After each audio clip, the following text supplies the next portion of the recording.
good morning. Today is another one of our first fives. Today we're looking at a text from 1 Kings chapter 2. Now, one of the things I love about this text is this opportunity that David has to share with Solomon just some words of wisdom. Many of us would love the opportunity to give final instructions to someone we love if we knew we were not going to be around much longer. And that's really what David does to Solomon. And so the question I have for us as we begin to look at this text is, what would I want to say to someone else? What would I want to pass on to the next generation? What would I want people to know that's most important above all other things?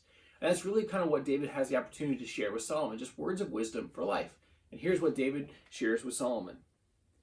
When the time drew near for David to die, he gave a charge to Solomon, his son. I'm about to go the way of all the earth, he said. So be strong, show yourself a man, and observe what the Lord your God requires. Walk in his ways and keep his decrees and commands, his laws and requirements as written in the law of Moses, so that you may prosper in all you do and wherever you go, and that the Lord may keep his promise to me. If your descendants watch how they live, and if they walk faithfully before me with all their heart and soul, you will never fail to have a man on the throne of Israel.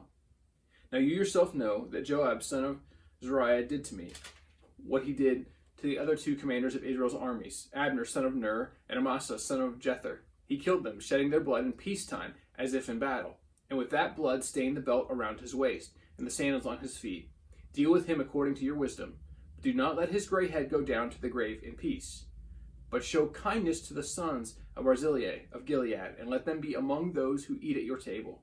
They stood by me when I fled from your brother Absalom.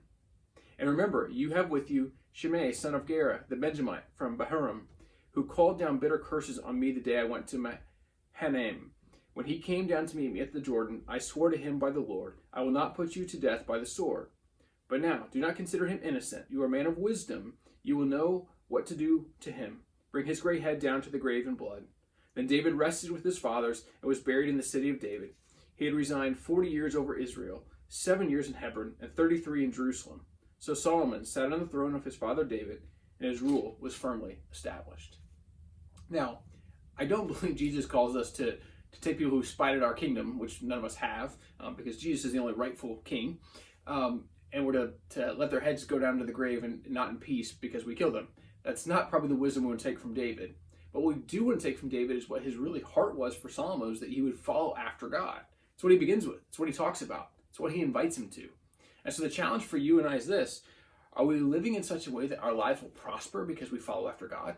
Now, prosper doesn't always mean financially. Now, we know Solomon eventually did prosper financially. The irony of Solomon's life is the more he prospered financially, the more he found himself wandering from God. And so here's the challenge I think we can take from this particular text. Are we living in such a way? Are we passing on our wisdom to the next generation? Are we lovingly inviting people into the way of life that God calls us to? And if we're not, why? Now, for you and I, we're called to live as unique people of God. And if I'm living as a unique follower of Jesus, if that's my call in life, and I'm passing on that to the next generation, can you imagine what that next generation might be able to do with that? Can you imagine what might happen if my kids and their kids and their kids, if they all committed to following Jesus, and for generations that began to spread? Now, what if that was the primary thing that I passed on? What about you? What if that was the primary thing you passed on? So here's the thing for us. We do have opportunity today to pass on what is of first importance to the next generation. And so whoever you have influence with, let's make sure that we continue to share with them how much Jesus matters, what he's done for us, and how he invites us to live. May you and I be people committed to following Jesus and then sharing that same message with those we have influence with. We'll catch you next time for another First Five.